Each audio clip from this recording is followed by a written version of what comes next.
Did you know there's two Copilot apps? I want to show you the one to use for work. I'm Kelly from the 365 Training Hub. Let's take a look.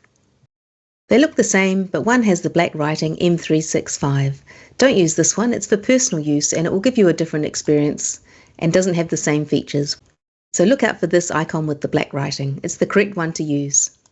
To find the app, go down to the search bar and type in Copilot. You'll see there could be two options. There's the one without the writing, but I want to use the one with this black writing here.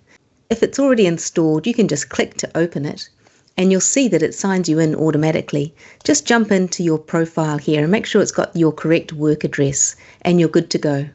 If you don't have it installed, then type in Microsoft and go to the Microsoft Store. Here you can do a search for the correct app. And if your organisation has given you the permission to, you'll be able to install it from here. And you don't need the license to download and use the app. If you'd like to learn more about Copilot, get in touch today.